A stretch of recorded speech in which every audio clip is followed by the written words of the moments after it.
അതുകൊണ്ടാണ് പഴയ കാലത്ത് പ്രസിദ്ധനായ ഒരു വ്യക്തി മക്കയെ ലക്ഷ്യം വെച്ചുകൊണ്ട്, കഅബയെ ലക്ഷ്യം വെച്ചുകൊണ്ട്, ഹജ്ജിനെ ഉദ്ദേശിച്ചുകൊണ്ട് നല്ല മഹത്വമുള്ള പ്രായം ചെന്ന ഒരു പണ്ഡിതൻ ഉമ്മയോട് പറഞ്ഞു, ഉമ്മ, ഞാൻ ഹജ്ജിന് പോകാണ്, കുറെ കാലത്ത് ആഗ്രഹമാണ്, ഇക്കൊല്ലം എനിക്ക് സാധിക്കുമെന്ന് തോന്നുന്നുണ്ട്. ഉമ്മ അത് തൃപ്തിപ്പെട്ടില്ല, മോനെ, ഇക്കൊല്ലം പോകരുത്. ഈ മകൻ പറയുന്നു ഇക്കൊല്ലം പോകണം, ഉമ്മ പറയുന്നു പോകരുത്.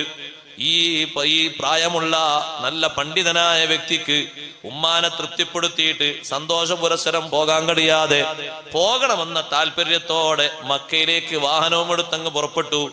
ഉമ്മ പിന്നാലെ വന്നിട്ട് പറഞ്ഞു, മോനെ പോകരുത്. പിന്നെയും മകൻ മുന്നോട്ട് പോയപ്പോ, യാ റബ്ബി ബിനി അഹ്റഖനി ബിനാരിൽ ഫുർഖാ, അല്ലാഹുവേ, എന്റെ മോൻ വേർപാടിന്റെ കയ്പ് കൊണ്ട്, വേർപാടിന്റെ തീ കൊണ്ട് എന്നെ കരിച്ചു കളഞ്ഞല്ലോ. എന്നെ ഒറ്റക്കാക്കി എന്റെ മകൻ പോയി. എന്റെ മകന് നീ കൊടുക്കേണ്ട ശിക്ഷ കൊടുക്കണേ അല്ലാ. വേദനിച്ചുകൊണ്ട് മാതാവ് പറഞ്ഞുപോയി. സഹോദരങ്ങളെ, വേദന കൊണ്ട് സംഗതി പറഞ്ഞു പോയതാണ്.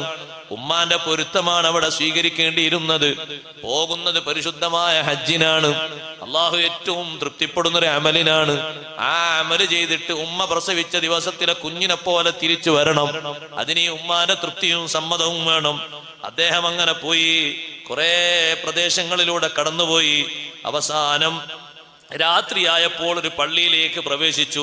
ഒരു ചെറിയ പള്ളി കാണുന്നു. ഇബാദത്തെടുക്കാൻ വേണ്ടി അങ്ങോട്ട് പ്രവേശിച്ചു. അപ്പോഴാണ് ആ നാട്ടിലെ ഏതോ ഒരു വീട്ടിൽ കള്ളൻ കയറിയ കഥ പുറത്തു വരുന്നു. കള്ളൻ കയറി എന്നുള്ളത് നാട്ടുകാരൊക്കെ അറിഞ്ഞപ്പോ എല്ലാവരും വന്ന് തിരയുന്നു. ആരോ എന്ന് പറഞ്ഞു, കളവ് നടത്തിയ ആള് പള്ളിയുടെ ഭാഗത്തേക്ക് ഓടി എന്ന് പറഞ്ഞു. എല്ലാവരും കൂടി പള്ളിയുടെ ഭാഗത്തേക്ക് വന്നപ്പോ പള്ളിയുടെ ഉള്ളിൽ ഒരാളെ കാണുന്നുണ്ട് എന്ന് പുറത്തുനിന്നാരോ പറഞ്ഞു. എല്ലാവരും കൂടി ഈ നിസ്കരിക്കുന്ന മനുഷ്യനെ പിടിച്ചു വലിച്ചു. നീയാണോ കളവെടുത്തത്? അദ്ദേഹം പറഞ്ഞു, ഞാനല്ല, ഞാൻ ഈ പള്ളിയിൽ ഇബാദത്തിന് കയറിയതാണ്. അവര് സമ്മതിച്ചില്ല.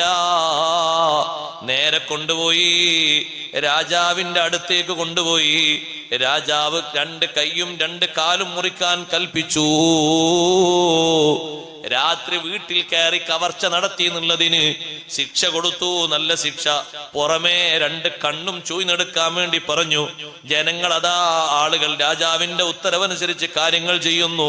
എന്നിട്ട് മാർക്കറ്റിലൂടെ, അങ്ങാടിയിലൂടെ അവർ വിളിച്ചു പറയുന്നു, ഹാദാ ജസാഉസ് സാരിഖ്. രാജാവ് വിളിച്ചു പറയാൻ വേണ്ടി പറഞ്ഞൊരു വിളംബരമാണ്. മോഷ്ടാവിന് കൊടുക്കുന്ന പ്രതിഫലം ഇങ്ങനെയാണ്. എല്ലാവരും ഇത് കണ്ടുപഠിച്ചോളണം. അപ്പോഴാണ് ആ പ്രായം ചെന്ന മനുഷ്യൻ പറയുന്നത്, അങ്ങനെ പറയരുത്. ഹാദാ ജസാഉ മൻ ഖസദ ത്വവാഫ മക്കത ബിലാ ഇദ്നി ഉമ്മിഹി.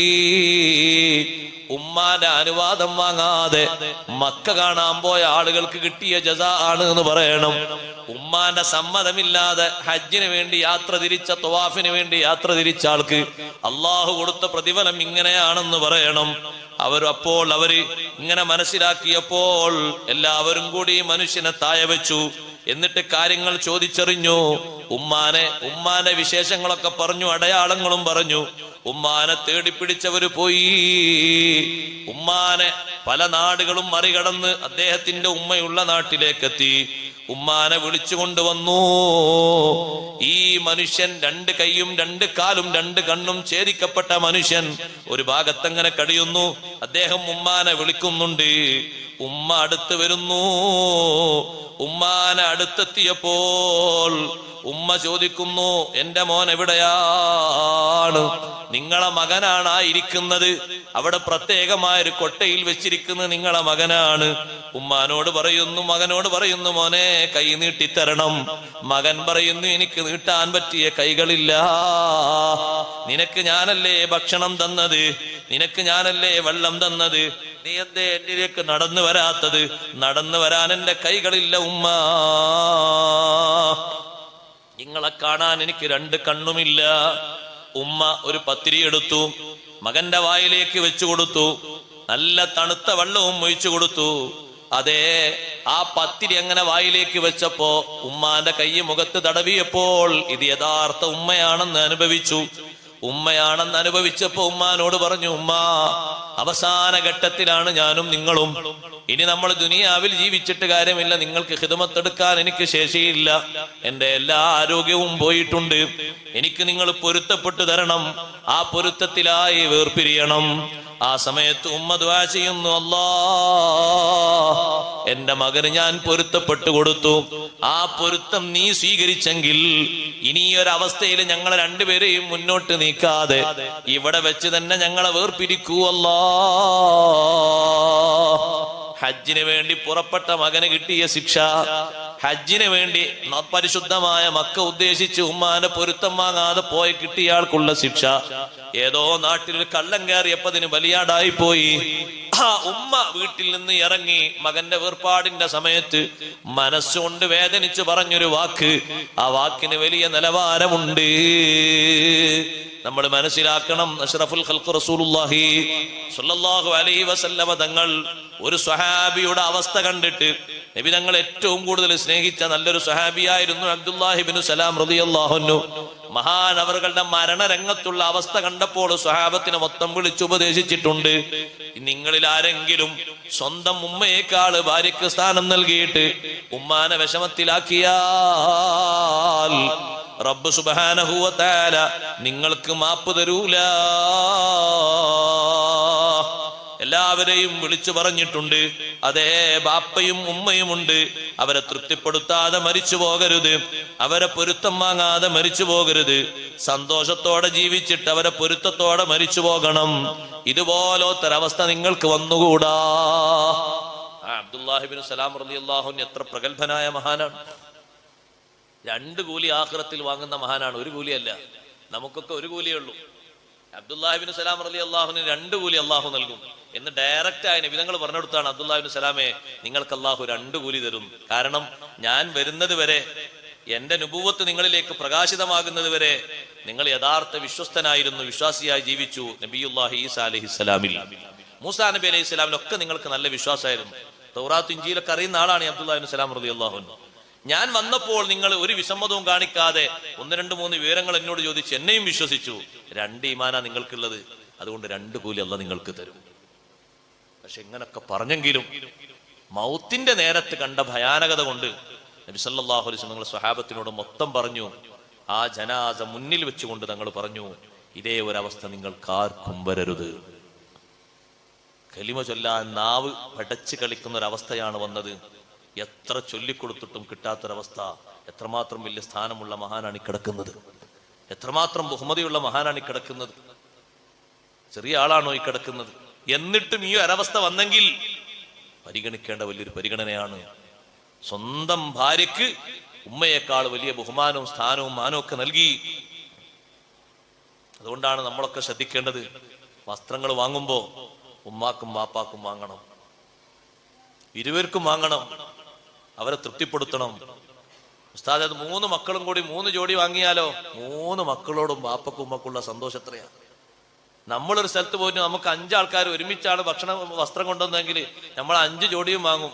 ഒരു കൊല്ലം ഒന്നിടാ, ഒരു കൊല്ലം ഒന്നിടാന്നല്ലേ വാങ്ങുക. 5 ജോഡി ഒരുമിച്ച് നമ്മൾ ഇടൂലല്ലോ. പക്ഷെ ആ കൊണ്ടുവന്ന ആൾക്കാരോടൊക്കെ നമുക്ക് ഇഷ്ടവും സന്തോഷവും പ്രാർത്ഥനയൊക്കെ ഉണ്ടാകൂലേ? അതേപോലെ 3 മക്കളും കൂടി പാപ്പക്കും ഉമ്മക്കും ഓരോരുത്തരുടെ വക, അത് എന്റെ വക എന്റെ വക എന്ന് പറഞ്ഞ് കൊടുക്കുമ്പോ അവരോടെല്ലാവരോടും ബാപ്പയുടെയും ഉമ്മയുടെയും മനസ്സിൽ നിന്ന് സന്തോഷത്തിന്റെ ഒരു പ്രാർത്ഥന, നല്ല തൃപ്തിയുള്ളൊരു മനസ്സ്, നല്ല സന്തോഷമുള്ളൊരു സമ്പർക്കം ഒക്കെ വരും. ഒന്നിൽ മാത്രം ഒതുക്കേണ്ടതില്ല. നമുക്ക് കിട്ടുന്നിടത്ത് നമുക്ക് പ്രശ്നമല്ല, സന്തോഷാണ്. അവർക്ക് കൊടുക്കുന്നിടത്തും അങ്ങനെ സന്തോഷമുണ്ട്. അത് നമ്മൾ മനസ്സിലാക്കിയാൽ മതി, നമ്മൾ സ്വീകരിച്ചാൽ മതി, ഒരു കുഴപ്പമില്ല. അഷ്റഫുൽ ഖൽഖ് റസൂലുള്ളാഹി സ്വല്ലല്ലാഹു അലൈഹി വസല്ലം നിങ്ങൾ പഠിപ്പിച്ച ഈ ഒരു വിഷയം, ആ ഒരു വസിയ്യത്ത് എന്ന അടിസ്ഥാനത്തിൽ ഓർമ്മപ്പെടുത്തി ഞാൻ എന്റെ വാക്കുകൾ ഉപസംഹരിക്കുകയാണ്. അവസാനമായ ഒരു കാര്യം കൂടി പറയട്ടെ. നബി സല്ലല്ലാഹു അലൈഹി വസല്ലം നിങ്ങൾ പഠിപ്പിച്ചു, മാ മിൻ റജുലിൻ മാത്ത വാലിദുഹു വഹുമാ ഗൈറു റാദിയൈനി അൻഹു. മാതാവും പിതാവും പൊരുത്തമില്ലാതെ, മക്കളോട് പൊരുത്തമില്ലാതെ മരണപ്പെട്ടു പോയാൽ അല്ലാഹു സുബ്ഹാനഹു വ തആല അവന്റെ റൂഹിനെ ഷഹാദത്ത് കലിമ ചൊല്ലാൻ കഴിയാത്ത വിധം ദുനിയാവിൽ നിന്ന് പുറപ്പെടുവിക്കും. നാളെ ഖബറിൽ നിന്നവൻ എണീറ്റ് വരുമ്പോൾ അവന്റെ മുഖത്തിന്റെ ഭാഗത്ത് എഴുതി വെക്കും, ഹാദാ ജസാഉ മൻ അഖവാലിദൈ. മാതാപിതാക്കളെ വെറുപ്പിച്ചവർക്കുള്ള ശിക്ഷയാണിത്. നമുക്കൊക്കെ അറിയാലോ, സ്വർഗവും നരകവും അല്ലാത്തൊരു ലോകമുണ്ടല്ലോ, പരലോകത്ത്, ആറാഫ്. ആറാഫിൽ കിടക്കുന്ന ആളുകൾ ആരാന്ന് ചോദ്യത്തിന് മുഫസ്സിരീങ്ങൾ പറഞ്ഞ മറുപടി 13 ഉണ്ട്. 1, 2 അല്ല, 13 ആറാഫിലുള്ള ആൾക്കാരെ പറ്റി പറഞ്ഞത്. കൂട്ടത്തിൽ ഒരു വിഭാഗമായി എണ്ണി പറഞ്ഞത് യുദ്ധത്തിന് പോയ യോദ്ധാക്കളാണ്. പക്ഷെ അവർ പോയത് ബാപ്പാന്റെയും ഉമ്മാന്റെയും സമ്മതല്ലാതെ. യുദ്ധം ചെയ്ത് ഷഹീദായി എന്നുള്ള നിലയ്ക്ക് ഇവിടെ നരകത്തിലിടാൻ ചാൻസ് ഇല്ല, കാരണം ഷഹീദായല്ലോ. എന്നാ പിന്നെ ബാപ്പാന്റെയും ഉമ്മാന്റെയും സമ്മതല്ല എന്നുള്ള നിലക്ക് സ്വർഗത്തിലേക്ക് പോകാനും ഒപ്പില്ല. അപ്പൊ ഇതിനിടയിൽ ആറാഫിൽ നിർത്തിയതാണ്.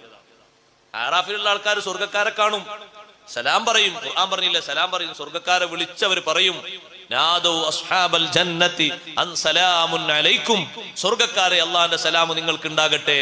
ലം യദ്ഖുലൂഹാ, ഒരു സ്വർഗത്തിൽ പ്രവേശിക്കൂല. വഹും യത്മഊൻ, സ്വർഗത്തിൽ കടക്കണം എന്ന നല്ല ആഗ്രഹമുണ്ട്, താല്പര്യമുണ്ട്, സ്വർഗത്തിൽ പ്രവേശിക്കൂല. നരകത്തിന്റെ ഭാഗത്തേക്കെങ്ങാനും തിരിക്കപ്പെട്ടാൽ അവർ അപ്പൊ പ്രാർത്ഥിക്കും, പഠിച്ചോനെ ഞങ്ങൾ അങ്ങോട്ട് തിരിക്കല്ലേ, കാണാൻ പറ്റുന്നില്ല. സ്വർഗത്തിന്റെ ഭാഗത്ത് തിരിഞ്ഞുകൊണ്ട് സന്തോഷങ്ങളും കാര്യങ്ങളൊക്കെ പറയാൻ പറ്റും. ഇത്രയും വലിയ മികവ് പുലർത്തിയിട്ടും അവർ ആറാഫിലേക്ക് എത്തിയിട്ടുള്ളൂ. അപ്പൊ ആ സമ്മതത്തിന്റെ വലുപ്പം, അതിന്റെ ബഹുമാനം എത്രമാത്രം വലുതാണ്, നമ്മളത് പഠിക്കണം, മനസ്സിലാക്കണം. ഒരു ഉമ്മ പറയാണ്, വാപ്പ പറയാണ് മക്കളോട്, ഇവിടുന്ന് ആര് പുറത്തു പോവാണെങ്കിലും പറഞ്ഞു പോകണം. അപ്പൊ ഒരു മകൻ, വാപ്പ അത് അങ്ങനെ ഒരു നിബന്ധന വെക്കരുത്, ബുദ്ധിമുട്ടാണ്. എന്താ ബുദ്ധിമുട്ട്? അങ്ങനെ ഏതെങ്കിലും ഒരാളങ്ങ് ഇറങ്ങിപ്പോയിന്ന് കുട്ടിക്കോളുങ്ങൾ പറയാതെ ഇറങ്ങിപ്പോയി, എങ്ങോട്ടാ പോകുന്നു ഒന്നും പറയാതെ ഒന്നും മിണ്ടാതെ ഇറങ്ങിപ്പോയി. പോയ പോക്കിനാണ് അയാൾ മരിച്ചെങ്കിൽ എന്തായിരിക്കും അവസ്ഥ? നാട്ടിലൊക്കെ ഒരു പക്ഷേ ജനാധികാരത്തിന് കൂടും, പെട്ടെന്നുള്ള മരണം നട്ടില്ലേ. പക്ഷെ ഇയാളെ പോക്കും അവർക്ക് മാത്രമല്ലേ അറിയുള്ളൂ. അയാൾ ഇറങ്ങിപ്പോയത് ഈ പറഞ്ഞ കടമ നിർവഹിക്കാതെയാണ്. അപ്പൊ ചോദിച്ചു പിന്നാലെ എന്നിട്ട്, വാപ്പ ഇനി എവിടുക്കാ പോണത്? ഇന്ന് ഒരു ചെറിയ ആവശ്യമുണ്ട്, ഞാനിപ്പോ വരാം. എവിടുക്കാ പോകുന്നത്? അത് പറഞ്ഞിട്ട് നിങ്ങൾക്ക് എന്ത് കിട്ടാനാ? ആ പറഞ്ഞ പോക്കിനാണ് ആള് മരിച്ചെങ്കിൽ എങ്ങനെ ഉണ്ടാകും? പെട്ടെന്നുള്ള മരണം എന്നുള്ള ആൾക്ക് ശഫാഅത്തിനും മഗ്ഫിറത്തിനും നാട്ടിൽ മൊത്തം പള്ളി നിറഞ്ഞ് നിസ്കാരം കാര്യങ്ങളൊക്കെ നടക്കും. പക്ഷെ ഇയാൾ പോയ കോലം നോക്കി നിങ്ങൾ. അള്ളാഹു നമ്മളെ കാത്തുരക്ഷിക്കട്ടെ. അതുകൊണ്ട് നല്ലോണം സേവനം ചെയ്യണം. ഒരൊറ്റ പോയിന്റാ ഞാൻ കാര്യമായി പറഞ്ഞത്, നമ്മുടെ ഇബാദത്ത് വെറുതെ ആകരുത്. നിസ്കാരങ്ങൾ, നോമ്പുകൾ, ഇൽമു പഠിക്കുന്നത്, പഠിപ്പിക്കുന്നത്, വാള് പറയുന്നത്, കേൾക്കുന്നത്, സംഭാവന കൊടുക്കുന്നത് ഒക്കെ അള്ളാഹു തആല സ്വീകരിക്കണമെങ്കിലുള്ള ഒരു നിബന്ധന അള്ളാഹു തആല വെച്ചതോ ഈ ഒരു വിഷയമാണ്. അള്ളാഹിന്റെ വസിയ്യത്താക്കി അള്ളാഹു പഠിപ്പിച്ചെന്നത് മാതാപിതാക്കൾക്ക് സേവനം ചെയ്യണം, അവരുടെ പൊരുത്തം സമ്പാദിക്കണം, ഒരിക്കലും അവരുടെ കോപം പിടിച്ചു പറ്റരുത്, അവരുടെ വെറുപ്പ് സമ്പാദിക്കരുത്, സ്നേഹമുള്ള, സന്തോഷമുള്ള, പൊരുത്തമുള്ള ആളുകളായി ജീവിച്ചു മരിക്കണം. അള്ളാഹു തആല തൗഫീഖ് നൽകട്ടെ. എന്റെ ഉമ്മ പറഞ്ഞതുകൊണ്ട്, വാപ്പ പറഞ്ഞതുകൊണ്ട് ഞാൻ ഇങ്ങനെ ഒരു വാക്ക് ഏറെ പറഞ്ഞുപോയി. പൊരുത്തപ്പെടിക്കണം, കൈ പിടിച്ചിട്ട് പൊരുത്തപ്പെടിക്കണം. പൊരുത്തം അവരെ മനസ്സിന്റെ ഉള്ളിൽ നിന്ന് നമുക്ക് കിട്ടിയെന്ന് ബോധ്യപ്പെടാൻ എന്തെല്ലാം സന്തോഷങ്ങൾ നൽകണോ അതൊക്കെ നൽകണം. അങ്ങനെ ഒരു ഘട്ടത്തിൽ നമ്മളിങ്ങനെ ഉമ്മാനെയും ബാപ്പാനെയും സന്തോഷിച്ചു. ഒരിക്കൽ ഉമ്മ പറഞ്ഞു, മോനെ അന്ന് നീ എന്നോട് പറഞ്ഞ ഞാൻ ഇപ്പൊ ഏതായാലും പൂർണ്ണമായിട്ടും എന്റെ മനസ്സൊന്ന് ഒഴിവാക്കിയിട്ട് ഞാനത് പൊരുത്തപ്പെട്ടു തന്നോന്ന് സ്നേഹത്തോടെ പറയുന്ന ഒരു ഘട്ടം വരുന്നത് വരെ ഖിദ്മ ചെയ്യണം. ഒരു വാക്ക് ഒരിക്കൽ മുന്തി പറഞ്ഞെങ്കിൽ, ഒരു വാക്ക് ഒരിക്കൽ ഏറെ പറഞ്ഞെങ്കിൽ, ഒരു വാക്ക് പൊരുത്തക്കേടായി പറഞ്ഞെങ്കിൽ, പൊരുത്തം മനസ്സിന്റെ ഉള്ളിൽ നിന്ന് കിട്ടുന്ന സമയം വരെ അവരുടെ പിന്നാലെ കൂടിയിട്ട് കാര്യമായിട്ട് പൊരുത്തപ്പെടിക്കണം. അഷ്റഫുൽ ഖൽഖ് റസൂലുള്ളാഹി സ്വല്ലല്ലാഹു അലൈഹി വസല്ലം നിങ്ങൾ ഒരൊറ്റ ഹദീസ് കൂടി, ഒരു ചരിത്രം കൂടി പറഞ്ഞ് ഞാൻ എന്റെ വാക്കുകൾ ഉപസംഹരിക്കുന്നു. ഇൻഷാ അല്ലാഹ് ദുആർക്ക. ബാക്കി വിഷയങ്ങളൊക്കെ നാളെ പറയും. നാളെ വേറൊരു വിഷയം അല്ലാഹു തആല തൗഫീഖ് നൽകട്ടെ. നിങ്ങൾ നോക്ക്, സഹാബത്തിനെ കൂട്ടി നബി തങ്ങൾ പറഞ്ഞു, നമ്മൾ സിയാറത്തിന് പോവുക, നമ്മളിൽ നിന്ന് മരിച്ച ആളുകൾക്കൊക്കെ ഒരു ഹദിയ കൊടുക്കാൻ വേണ്ടി നമ്മൾ പോവുക. സ്വഹീഹായ ഹദീസാണ്. എല്ലാ സഹാബിമാരും വന്നു, എല്ലാവരും വന്നു. തങ്ങൾ ഒരു ഖബറിന്റെ അടുത്തുകൂടെ പോകുമ്പോ ആ ഖബറിന്റെ ഉള്ളിലുള്ള ഖബറാളി തങ്ങളെ വിളിക്കുന്ന ശബ്ദമാണ് തങ്ങൾ കേൾക്കുന്നത്. യാ റസൂലല്ലാഹ്, അൽ അമാൻ, അൽ അമാൻ, അഭയം വേണം നബിയെ, രക്ഷ വേണം. അന്നാറു മിൻ ഫൗഖി, എന്റെ മുകൾ ഭാഗത്ത് നരകമാണ്. വന്നാറു മിൻ തഹ്തി, എന്റെ താഴ്ഭാഗത്തും നരകമാണ്. വന്നാറു അൻ യമീനി, എന്റെ വലതു ഭാഗത്തും നരകമാണ്. വന്നാറു അൻ ശിമാലി, എന്റെ ഇടതു ഭാഗത്തും നരകമാണ്. എന്റെ ശരീരം മുഴുവനും നരകശിക്ഷയാൽ ബന്ധിതമാണ്. അഭയം വേണം നബിയേ, സുരക്ഷിതത്വം വേണം നബിയേ. ആ ഖബറിന്റെ സമീപത്ത് തങ്ങൾ നിന്നു. ചോദിച്ചു സഹാബത്തിനോട്, ആരാ ഖബറ? ഖബറാണ്. അവര് പറഞ്ഞു ഒരു യുവാവിന്റെ ഖബറാണ് നബിയേ, നേരത്തെ മരണപ്പെട്ടു പോയ ആളാണ്. തങ്ങൾ വിളംബരപ്പെടുത്തി മദീനക്കാരോട് വരാൻ പറയൂ, ഓരോ ഖബറിന്റെ സമീപത്തും ഓരോരുത്തരോടും നിൽക്കാൻ പറയൂ. പുരുഷന്മാര് മാത്രമുള്ളവരങ്ങനെ വന്നു, സ്ത്രീകൾ മാത്രമുള്ളവരും മദീനയിൽ നിന്ന് വന്നു. ചില മയ്യത്തിന്റെ അടുത്ത് നിൽക്കാൻ ബാപ്പമാരില്ല, ഉമ്മമാര് വന്നു. ചില മയ്യത്തിന്റെ അടുത്ത് നിൽക്കാൻ ബാപ്പയും ഉമ്മയും ഉള്ള സഹോദരങ്ങളാണ്, അവര് വന്നു. ഈ ഖബറിന്റെ അടുത്തേക്ക് ആരും വരുന്നില്ല. അങ്ങനെ എല്ലാവരും പ്രതീക്ഷയോടെ കാത്തു നിൽക്കുമ്പോ അങ്ങേയറ്റം പ്രായം ചെന്നൊരു ഉമ്മാമ വടിയും കുത്തിപ്പിടിച്ച് പതുക്കെ വരുന്നുണ്ട്. അതിന്റെ പുരികങ്ങളൊക്കെ തായോട്ട് ഇങ്ങനെ താഴ്ന്നിട്ട് ഒരു ചെറിയ നിരക്ക് മാത്രമാണ് കണ്ണുകൊണ്ട് കാണുന്നത്. അത്രയും പ്രായാധിക്യത്തിലുള്ള ഉമ്മ വടിയും കുത്തി ഇങ്ങനെ അടുത്തേക്ക് വരുമ്പോ തങ്ങൾ ചോദിച്ചു, ഇത് നിങ്ങളുടെ ആരുടെ ഖബറാണ്? എന്റെ മോന്റെ ഖബറാണ്. ഈ മോന് നിങ്ങൾ പുറത്തു കൊടുക്കുമോ? അത് മാത്രം എന്നോട് പറയരുത് നബിയേ, ആ മകൻ എന്നെ അടിച്ചു എന്ന് മാത്രമല്ല എന്റെ കൈ അടിച്ചു പൊട്ടിച്ചവനാണ്. പൊരുത്തം സ്വീകരിക്കാനോ ചോദിക്കാനോ ഒന്നും കൂട്ടാക്കാതെ അതാ പെട്ടെന്ന് വിടവാങ്ങിയവനാണ്. ഒന്ന് പുറത്തു കൊടുക്കുമോ ഉമ്മ? ഉമ്മാനെക്കാളും വാത്സല്യത്തോടെ സ്നേഹത്തോടെ അഭ്യർത്ഥിക്കുന്നു. റഹ്മത്തുല്ലിൽ ആലമീൻ മുഹമ്മദുർ റസൂലുള്ളാഹി സ്വല്ലല്ലാഹു അലൈഹി വസല്ലം തങ്ങളുടെ സ്നേഹം എത്ര വലുതാണ്, അവിടുത്തെ കാരുണ്യം എത്ര വിശാലമാണ്. തങ്ങൾ പറയുന്നു, നിങ്ങളൊന്ന് അടുത്തേക്ക് വരൂ, ഒന്ന് വടിയും കുത്തിപ്പിടിച്ചൊന്ന് താഴെ ഇരിക്കൂ, ഖബറിന്റെ താഴെ ഇരുന്നിട്ട് കാതൊന്ന് അടുപ്പിച്ചു വെക്കൂ. ഖബറിന്റെ ഭാഗത്തേക്ക്, മീസാനിന്റെ ഭാഗത്തേക്ക് കാതടുപ്പിച്ചു വെച്ചു. അപ്പോഴാണ് ഉമ്മയും കേൾക്കുന്നത്, അൽ അമാൻ അൽ അമാൻ, അന്നാറു മിൻ ഫൗഖി വന്നാറു മിൻ തഹ്തി വന്നാറു അൻ യമീനി വന്നാറു അൻ ശിമാലി. മുഴുവനും നരകശിക്ഷയാണ് അനുഭവിക്കുന്നത്. മോചനം വേണം, മോചനം വേണം. ശബ്ദം കേട്ടപ്പോ വാത്സല്യനിധിയായ ഉമ്മ നമ്മളെത്ര ബുദ്ധിമുട്ടിച്ചാലും അവരെ മനസ്സിന്റെ ഉള്ളിലൊരു വാത്സല്യമുണ്ട്, ഒരു കാരുണ്യമുണ്ട്, അതറ്റുപോകൂല. പക്ഷേ അതിലാക്കാക്കിയിട്ട് എന്തും ചെയ്തേക്കരുത്, എന്തും പറഞ്ഞേക്കരുത്. എപ്പോഴാണ് മരിച്ചു പോകുന്നത് എന്ന് പറയാൻ പറ്റൂല. ഈ ചെറുപ്പക്കാരൻ മരിച്ചുപോയതുപോലെ മരിച്ചുപോയാലോ? പൊരുത്തപ്പെടിക്കാൻ, ശിക്ഷ കാണാൻ ഒരു നബി നമ്മുടെ നാട്ടിലുണ്ടോ? ഒരു വലിയ നമ്മുടെ നാട്ടിലുണ്ടോ? തിരുത്തിത്തരാൻ ആരെങ്കിലും ഉണ്ടോ?